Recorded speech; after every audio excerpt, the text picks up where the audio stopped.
உதயசூரியன் சின்னம் இருக்கும்.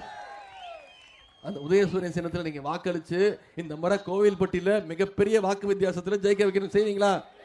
சில வாக்குறுதியும் நம்முடைய முதலமைச்சர் கொடுத்திருக்காங்க. இந்த முறை ஆட்சி அமைஞ்சோன்னு மகளிர் உரிமை தொகை 1000 ரூபாயிலிருந்து 2000 ரூபாய் உயர்த்தி கொடுப்பேன்னு சொல்லியிருக்கோம். கல்வி ஊக்கத்தொகை 1000 ரூபாயிலிருந்து 1500 உயர்த்தப்படும் சொல்லியிருக்கிறோம்.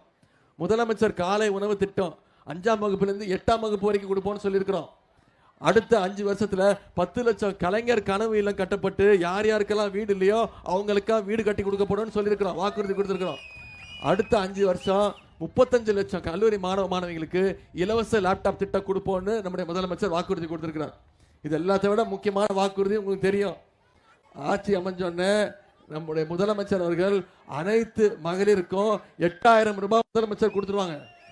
அந்த 8000 ரூபாய் பயன்படுத்தி மகளிர் நீங்க உங்க வீட்டுக்கு தேவையான மின்சாதன பொருட்கள் எதுவோ அதை நீங்களே முடிவு பண்ணி வாங்கிக்கலாம்னு முதலமைச்சர் சொல்லிட்டார். இளைஞர்களின் வாய்ப்புகளையும் திறனையும் உயர்த்தி வரும் ஸ்டாலின் தொடரட்டும், தமிழ்நாடு வெல்லட்டும்.